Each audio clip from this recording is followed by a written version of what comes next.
So, and let's go. Right. So before to go anywhere else, let me show you this little grave here. This is Sarah Miranda. She's the wife of Francisco de Miranda. Francisco de Miranda was I cannot say it, revolutionary, and he was a very, very early feminist. Some of you might have been with me the other day when we talked about Mary Wollstonecraft, that published a vindication to the right of women, and that was a big supporter of giving ladies an education. Well, Francesco de Miranda, he actually wrote a plea to females' education even before Mary Wollstonecraft. And remember that name, Miranda, because he's going to come back in one of our stories in a little while. Anyway, for now, let me tell you a bit more about the cemetery. So we've already spoken about that in a few of my tours before, but we had a bit of an issue at the beginning of the 1800s with the Industrial Revolution. A lot of people moved to London, and London ran out of space to bury their deads. The little graveyards were completely saturated, so they had to find a solution, and the solution came with the creation of those 7 magnificent cemeteries. So that's those 7 cemeteries on the outskirts of London, and this one was the first one. At the time, it was called the General Cemetery of All Souls of Kensal Green. We've shortened it a little bit since it's now called Kensal Green Cemetery. So we have some very important people buried here, some royals, some famous names, like, for example, W.H. Smith. If you've ever taken a train in the UK, you've probably bought a magazine or a book from a W.H. Smith shop. So that's William Henry Smith. And today, obviously, we don't have time to talk about everyone. So I'll focus on my favorite people buried here. And there's one here. Well, there's a few here. This is the grave. It has been redone in 2009 because one of their granddaughter was buried here. So this is Mark Isambard Brunel, his wife, and his son Isambard Kingdom Brunel, and his grandson Isambard Brunel, which was also an architect. So it's a family of amazing engineers, just to avoid confusion, I'm going to call them Brunel Daddy and Brunel Son, because it's otherwise it can get a little bit confusing. But Brunel Son is Isambard Kingdom Brunel. In 2002, the BBC did a little poll to vote for your favorite historical Briton. Isambard Kingdom Brunel came number 2, just after Winston Churchill, before Lady Diana. So yeah, amazing engineers, all of them. And I think people voted for him because he was a bit of a dreamer. For him, nothing was impossible. So Mark Brunel, so Brunel Daddy, was actually French. He was a French engineer, and he was very loyal to his king. At the time when the French started to believe that the kings and queens, they looked a bit better without a head. So he ended up moving here as a refugee, and he met his wife Sophia, and they had a son, Isambard Kingdom Brunel. So Brunel Daddy is responsible for the Brunel Tunnel. Some of you might have seen the entrance to the tunnel in Rotherhithe on my Rotherhithe tour.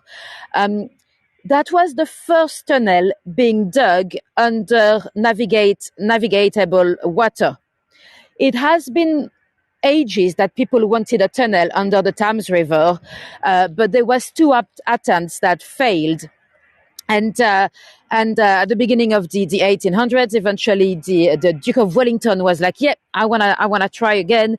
And Brunel was like, "I can do that. I can do a tunnel under the river." So Brunel Daddy actually was inspired by woodworms. Yes, you've heard this right, woodworms. the little invertebrate. The woodworms, when they're tunneling into the wood, they have like a little shield covering their face to avoid the leaks. Well, that's exactly what Brunel Daddy copied, and he created a tunneling machine that is still the machine we're using today. Well, not the same one, but the same system.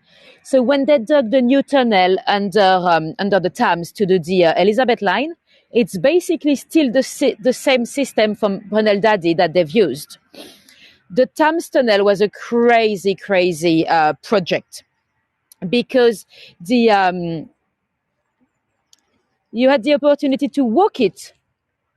Well, we can still go down because now you've got the DLR, not the DLR, the overground. So when you go to Peckham or Shoreditch, you go down the tunnel every day. And so yeah, it was an amazing project because the Thames itself, it's dangerous. You know, the water at the time was used. I mean, it was a public sewer really before Bazalgette created the sewage system. So not only you could have water leaks and you could drown, but on top of that, even if you did not drown, you could be oh cool, you could be contaminated by bacteria. You know, typhus, cholera.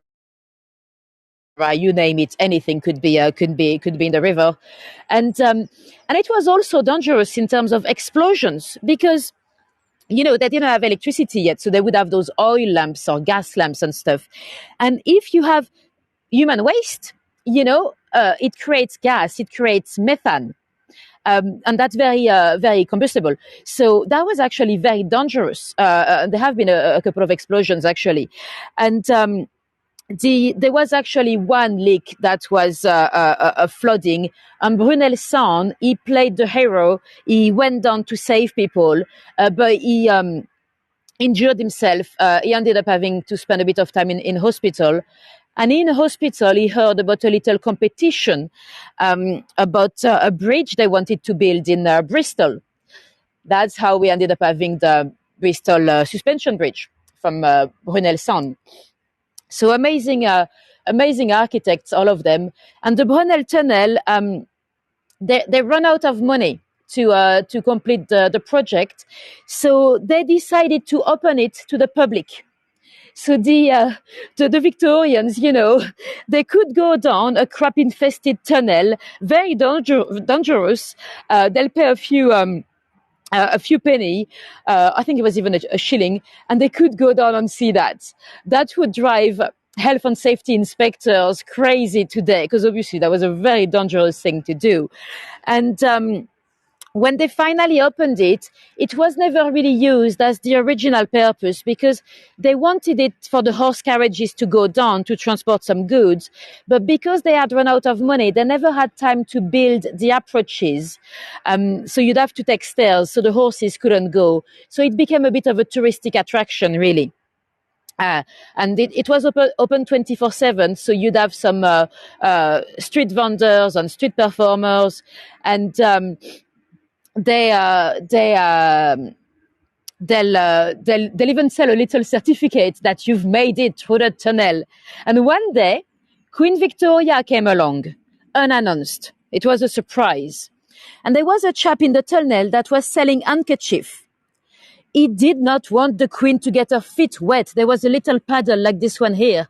So he laid down all his handkerchief on the floor so the Queen could step in and keep her foot dry. A bit like any foot tunnel. Yes, you've got one in Greenwich, Mark, and you've got... I think Greenwich is there's another one a bit further in around Woolwich. So I think there's 2 foot one. And there's a car one, but you could do it on foot, but I wouldn't recommend it. The other one in Rotherhithe, because you cannot breathe. I've cycled it once, never again. It's just so contaminated, pollution, car pollution. Anyway, so yeah, the guy that was selling the handkerchief, he actually had an agenda. It's not because he wanted to be nice to the Queen. It's that because after the after after the queen had gone, he could sell those handkerchiefs premium price, telling everyone that the queen had stepped on it. So yeah, exactly, a bit like Walter Wiley did in Greenwich with Queen Elizabeth I. Walter Wiley did not want Elizabeth to step in a puddle, so he laid down his jacket on the floor so she could step on it and keep her feet dry. Yeah. Anyway, Brunel's son was not always that successful. He, for example, did the railway going from Paddington towards Bristol, but he tried to do a locomotive as well. That was a disaster. They made it swear that he was never going to do a locomotive ever again. And he also built a few ships that, well, I think the three of them at the time where they were built, they were the largest one in the world. He did the SS Great Western, the SS Great Britain. I think the SS Great Britain was damaged; it sank, and the SS Great Eastern. Why are some tombs bricked up? Patricia is asking. Well, Patricia, I'm sorry, this is a bit dark. Basically, we still have today grave robbers. Most of the time, they want the metal, the bronze or all that. But very sadly, you also have a black market of human skulls. I know I cannot even begin to imagine why anyone would want a human skull. But I was chatting to one of the volunteers at Brookwood Cemetery in Surrey, and apparently it still happens quite a lot. On the dark web, apparently you can buy them. That volunteer in the cemeteries, he told me that once they caught two grave robbers, they had a bag, a Debenhams bag, and they ran away. They dropped the bag. They had two skulls in the bag. So yeah, I don't understand those things. But yeah, people are nuts. Anyway, let's move on to 1854, Scutari Barracks in the Crimea. There was a little nurse with a black bonnet. She was just in front of a hospital when a little man stormed in on a horse. He stopped in front of her and he shouted at her, "You there with your black bonnet, you do not know any basics of health. Who let a woman in here anyway? You do not even protect your own skin from the sun. How are you expected to take care of those men?" And someone behind him said, "It's Florence Nightingale, sir, it's Nightingale." And he said, "Nightingale? Can you possibly imagine, miss, why I had to come all the way from Corfu? It is, my dear, because all the soldiers you sending me into my hospital from here arrive riddled with lice in a state of filth. If you expect, my dear, to prove that the presence of a woman in hospital is worth the trouble, you better take up that broom and clean this filthy place." Now, the person I want to tell you about today, it is not Florence Nightingale. She's an amazing lady, but too famous. I want to tell you about that little man that stormed in on his horse. I know I did not give him the best introduction, but he was an amazing man, very interesting character. How old are the graves in the cemetery, Anne? The first one would be 1833. And some are modern. You can still get buried here. They are the spaces are very limited. Look at that. There's a modern one just there. So yeah, that little man was Dr. James Barry. He was the general inspector of all hospitals in the British Empire. He had led an interesting life. One of his first important positions was in South Africa, where he was responsible for checking the hygiene of the military hospitals. And in South Africa, he actually made friends with the governor of South Africa. It was not an easy time to be the governor of South Africa because the Brits had just taken it from the Dutch, and the governor had a lot of trouble in his own personal life. He had come to distrust the medical profession because they had misdiagnosed his wife and he had lost his wife. And now his daughter had some health issues. And Dr. James Barry came in and he basically saved his daughter. So between the two men, a very strong bond started.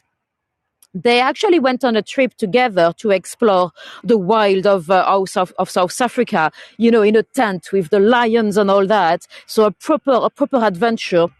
And when they came back, James Barry moved in a different apartment, but in the residence of the governor, Lord Somerset. His name was Charles Somerset. And so that's James Barry here. And so the two men developed a very strong bond. And James Barry is made a powerful enemy. What happened is he was meant to take care of the hospitals only, but someone told him that the prisons, they were in a terrible state as well. So he started to inspect the prisons as well. And the guy that was in charge of the prisons, he was like, get out of here, it's my patch. And he kept complaining to the governor about James Barry. Obviously, the governor was a very close friend of Barry, so he didn't say anything. And eventually, that guy, the prison guy, he was so furious that suddenly there was posters all over Cape Town that Dr. James Barry and the governor were having an affair, a homosexual affair. That was really bad at the time. They could have been hanged. Lord Charles, being a politician, he was used to have people talking crap about him. So he was like, don't worry, we'll prove it wrong. And they did. They apparently managed to prove that it was not true. But that kind of destroyed their reputation. And eventually, Lord Somerset was recalled back to England. And Dr. James Barry was left alone. Potentially heartbroken. We don't know that for sure. We do not know that they were really together. And eventually they decided that taking care of all the hospital there was a job too big as well. And James moved from position to position, Mauritius, Jamaica, Corfu, and that's how he ended up meeting that Nightingale very quickly. He had a very fiery character. Because he had a small voice and he was quite tiny, he kind of developed a fiery character. Anyone that disagreed or anyone that told him he was a bit girly, he would challenge them to a duel. Actually, he challenged the doctor to a duel and he shot right in his head. Luckily, the guy had a military helmet and the bullet kind of went back, and Barry was touched in the thigh. He insisted to snitch his wound himself. He didn't go to hospital or anything like that. And he was a vegetarian, which was very unusual for a man of his time. And he had a goat. He carried his goat and his animals with him any position. And eventually he heard that Lord Somerset back in England was very unwell. Barry dropped everything. He left his position. I think he might have been in Mauritius at the time. Or maybe Corfu. Anyway, he left his position, ran back to England to nurse Lord Somerset. Somerset eventually passed. And Barry finished his life in London. Apparently, he had told everyone that when he died, he did not want to have a postmortem. He wanted to be buried. He did not want to be washed or anything. He wanted to be buried in the very linen or the very clothes that he was wearing that day. The thing is, when he died, no one was left to remember his last wishes. And there's a chair lady that came to clean the body. And as she undressed Dr. James Barry, she had a bit of a surprise. Dr. James Barry, the renowned doctor, was a female. And not only was he a female, but according to the chair lady, he had some stretch mark. So he had given birth. So now, at the time, you had no female doctors whatsoever. It wasn't a profession for lady, especially not in the army. There was no ladies in the army. So, people were extremely surprised. So historians have now, of course, looked into the case, and we now believe that Barry was born Margaret Anne Bulkley in Cork, in Ireland. And yes, a very good kept secret for 57 years, would you believe? What happened is Marianne was, she lived on the port and she could see all those sailors and she was probably dreaming of adventures.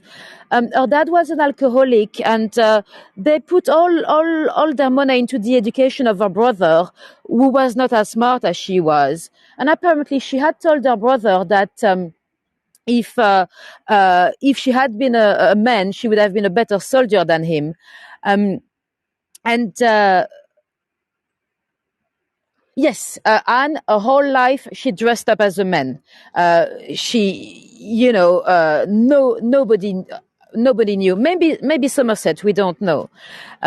So what happened is eventually, because her dad was an alcoholic, eventually Margaret and her mum decided to leave Ireland and they moved to London, where they had an uncle, James Barry. James Barry, you might have heard of him. He's a painter. I'm sure you would have seen some of his painting. He was well known, but he was coming towards the end of his life, and he was actually getting mental health issues. But as she moved to London, she met all the very influential friends of the painter, including Francesco de Miranda, that we mentioned earlier, the very early feminist. And James Barry, the uncle, died. And Margaret was very smart. Miranda had been her tutor. He was teaching her Latin and all that. And yeah, Kurt. Yeah, he was. If you looked at his painting, I'm sure you guys know the paintings, and the uh, the friends, so Miranda and probably a few others, decided that maybe they could dress Margaret as a boy, and maybe it could be possible to have her graduating as a doctor. So one day, when she was 18, that was it. She became James Barry. She dressed as a man. Uh, Probably not very well, because to at the time, to get items of clothing, you'd have to go to a tailor. She couldn't go to a tailor because they would have taken measurement and stuff. And she applied for Edinburgh University of Medicine. She got accepted, but she was not looking very convincing because she had no beard and she had a small voice. And apparently, at some point at uni, they were like, "No, we don't believe you. You are underage. There's no way this boy is 18." So she played along with it. She was like, "Okay, you got me. I'm 14." So then they were convinced that she was a child prodigy. Apologies about the pronoun. I'm now saying she. I know today it's all about pronouns, but really, we don't we don't know whether she would have wanted to be called he or she. She's become a gay icon. A trans icon. She's become a feminine icon. We don't know whether she was a feminist. I meant to say. We don't know whether she was any of the above. And so yeah, she completed her training at Edinburgh University. Then she decided to come and study surgery in London. I mean, surgery at the time, that was a very hard job for a lady because we didn't have any painkillers. People would be awake. So it would take a lot of energy and strength to kind of grab that leg and sew it off. You needed to use force. And then she decided to join the army, to become a doctor in the army. Which really, if she was such a feminist, she could have just come out at this point. She could have said, "Hey, I'm a lady, I'm a doctor now, what do we do?" But no, she decided to go into the army. Something that she might have just wanted to do, to go into the army all along. She couldn't have been a soldier because there was a physical examination for the normal soldiers, not for the doctors. So, going on a boat all the way to South Africa, that would take weeks with only men on the ship. Those sailors, they used to shave with tar and stuff like that. And, it must have taken a massive amount of work to hide our secret. And so, yeah, fascinating lady, really. The baby, I'd love to tell you that it was a love baby with Lord Charles. historians now believe that it probably wasn't, that she might have been raped as a teenager because when she was 14, her mother had a little boy officially. So she had a younger brother, but some believe that it may have been her baby that the mother was hiding. We don't know that for sure. This is just pure speculation. What we do know is that when she passed, she did not have a great amount of belonging from her life back in the rest of the empire, because when she moved back to the UK, the boat with her stuff sunk. But they found a little box, like a little cabinet box. And when the lawyer opened it, inside it was full of cuts from magazines, like fashion magazines, dresses, high heel shoes. So maybe she did identify as a woman, and maybe all her life she wished she could have been a woman and a doctor. Who knows? So yeah, fascinating case. I'd love it if they made a movie. She should have a movie. But yeah. Anyway, let me show you. In some of my tours, we might have spoken about, when they opened those Magnificent Sevens, it's highly likely. Well, yeah, they might have had a heterosexual affair. Yeah. We don't know for sure, but when you are traveling in a country in a tent in so close proximity, it's very unlikely that Somerset did not know. When you spend 3 months, urinating in the desert and stuff. Yeah, it's very likely that they were actually together, probably as a heterosexual couple. Where do I find all those stories? Oh, everywhere, and everywhere. It's books, documentaries, anywhere. Anyway, so when they opened those cemeteries, people were scared. They did not want to go and be buried so far away from their local parish churches.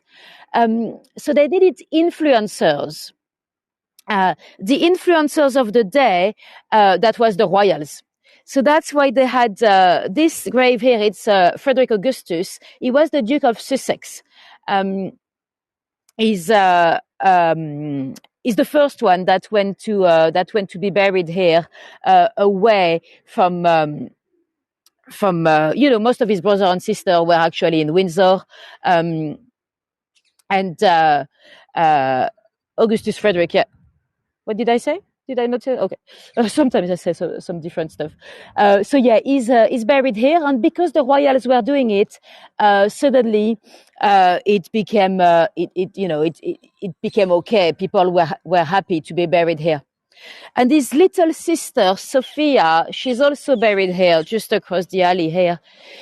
Sophia, we have spoken about her before. If you followed my Royal Dark Tales, we spoke about the Duke of Cumberland, that was accused by the press of having an affair with his sister Sophia. She's the one. It's very unlikely, and that's probably just rubbish from the press. She did have an illegitimate child, but probably not from her brother. So yeah, that was our first royals to be buried here. Anyway, there's another lady that's buried here that I'd like to tell you about. Um, she's not here. She's on the Catholic part on the other side. And I'm not going to go all the way to her grave because the Catholic part is very much still a running cemetery. And every time I go there, there's a funeral. And it's very much exposed. It's not like a wood like here. So I don't want to be disturbing any funerals. So I've decided not to go. I'll show you her grave, though. Even her grave is colorful. Where is she? Oh, I didn't even show you any photos of Barry. Let me show you James Barry. He's there with. So Barry would treat slave and aristocracy the same. He was actually an abolitionist. And he's also the first one that performed a successful C-section in Africa. And actually, the lady on which she performed the C-section, she called her son James Barry. And later on, the name stayed in the family for generation and generation. Later on, you had a prime minister. Is it a prime minister or a president they have? a president, I think, James Barry Herzog. So that was a descendant of that baby from the C-section. The C-section, I'm sure some of you know, but we call them cesarean because of Julius Caesar. His wife got pregnant and the baby wouldn't come out, and he didn't care about the wife, so he was like, oh, just slash her body. And she survived. So that's why they called it a cesarean. They really did not expect both the baby and the wife to survive. But yeah. Anyway, back to Mary Seacole. So she was an amazing lady. She's getting a bit more press in the last few years because people are trying to focus a bit more on Black history than we used to do. Mary Seacole was born in Jamaica. She's only a quarter Black. She's from a mixed race lady, a doctoress in Jamaica. So a doctoress was someone that would help with home remedies, natural remedies, as opposed to the medicine here that was a lot of pills and stuff like that. And her dad was a Scottish soldier. And she grew up in Jamaica. Her mother also had a hotel. As a child, apparently, she used to train. She used to train as a nurse on her dolls. She said in her memoir that every time there was a disease going around, you can be sure that my dollies were catching it. And at the age of 16, actually, she came all the way to London alone. Imagine at the time there was weeks on a boat, with no Wi-Fi for a teenager. And so she came all the way to London and she opened the business here. Yeah, exactly, homeopathic doctoress. She started to sell Jamaican pickles and stuff like that. And eventually she went back to Jamaica and she married Horatio Seacole. Horatio, there's a lot of gossip that he may have been the illegitimate son of the Admiral Nelson. It's probably all rubbish, but you might know the Admiral Nelson. He did have an illegitimate daughter, Horatia, that was given to adoption to friends of his, and she. It was proven later on that she was his, so he could have had a little Horatio as well. We don't know. Anyway, so she married. Very sadly, the hotel burned down I think it's in 1843, and the next year, 1844, she lost both her mother and her husband. And they had a few epidemics in Jamaica. There was an epidemic of cholera. So Mary tried to help again with her remedies and stuff. She's known as a nurse, but she was much more than a nurse. She was almost like a physician, really. And actually, she caught cholera herself and she recovered. Then she was helping a family, a couple and a child, and she did not manage to save them. The three of them died. And as they passed away, she looked at the dead infant, and that's a bit controversial, but she decided to go for it. She performed an autopsy. And as she opened the guts, she realized that in the guts, all the water would congregate into one little area. We know now that cholera really, it kills you by dehydration. So all the cures she was giving people would have some kind of an effect. It could be very placebo, but she used to give them, for example, cinnamon water. I mean, when you have cholera, you need to drink because you will you get dehydrated. And cinnamon does have some antibacterial properties, so maybe. And eventually she went to see her brother in Panama, and she actually kind of saved him because in his hotel he had a guy that died. It looked like he had been poisoned, and Mary came and she was like, no, this is cholera. So she kind of helped her brother because otherwise he was going to be in trouble. And then there was an epidemic of yellow fever, which she helped with as well. And she helped a lot of the soldiers that were there in Jamaica. She was nursing them. And eventually she heard of the Crimea. The Crimean War, It was a weird war. Very quickly, to tell you what happened, the Ottoman Empire was getting a bit weaker, and the Russian, they decided to invade the Crimea. It's on the Black Sea. It's quite close to, well, Ukraine and stuff. And the Brits and the French, they were a bit worried because they were like, oh, if they control the Crimea, they might be able to control all the trade routes in the Mediterranean. So they did not want that to happen. So for the very first time, the British and the French allied together to attack Russia with Piedmont, Sardinia. So Italy, pretty much Italy today. Um, and of course, with the Turks, with the Ottoman Empire. But that was a new type of war. Because of the Industrial Revolution, we had some new types of guns with tiny little bullets. Before, when you were hit with one of those massive bullets, you were pretty much dead. But with those new guns, a lot of people got injured. You might lose a leg, you might lose an arm. So there was a massive need for nursing. And on top of that, there was tourism. There were some war tourism.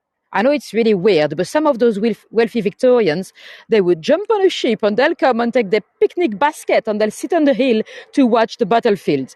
And those very soldiers that were fighting there, it was the same soldiers that Mary might have helped in Jamaica before. So she wanted to come and help. She jumped on a boat. Yes, they did the same in the American Civil War, exactly, Tish. So she jumped on a boat to come to London to apply. She came to the War Office, she knocked at the door. Her way of applying for stuff might have been slightly different that we do here. She might have just knocked at the door and be like, hello, I'm Mary Sickle. I know about cholera, I know about yellow fever, and I want to help.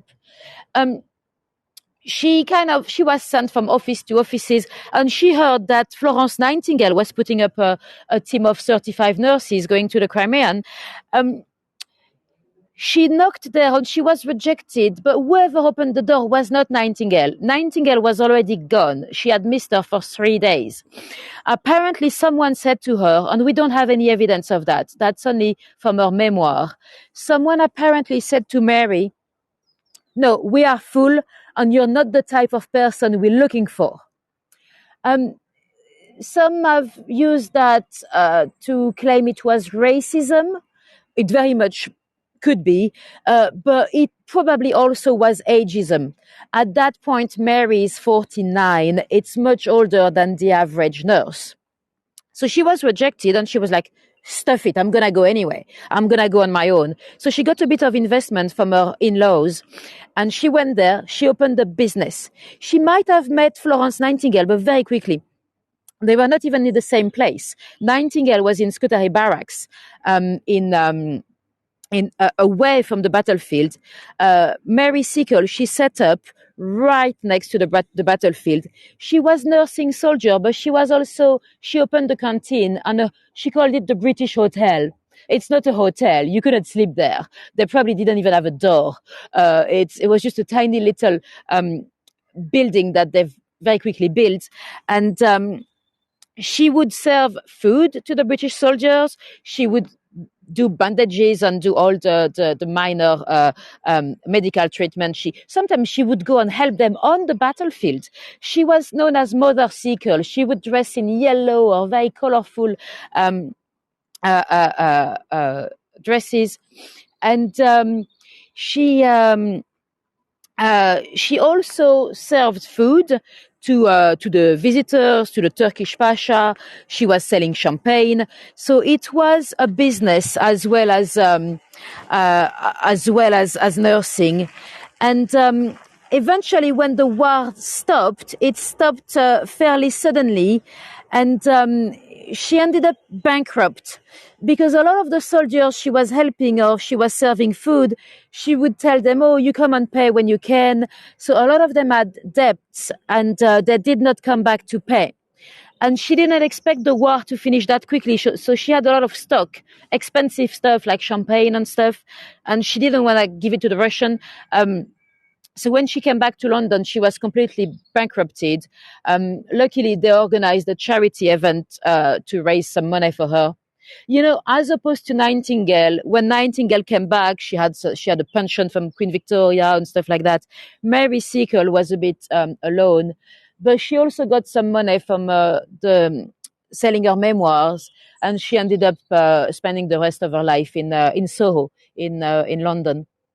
So amazing lady. She now has a stamp. Let me show you the stamp, and I'll show you her portrait as well. And she's got a lovely new statue in front of St. Thomas's Hospital. Beautiful statue. Let me show you. There she is. So yeah, amazing lady. Um, and now the kids have to learn about her at school as well, because before they would always hear about Nightingale, but not necessarily Mary. They were not in competition. With important females, people always try to do, Nightingale versus Mary Seacole. They were not in competition at all. They were not even in the same spot. Anyway, last little story before we go.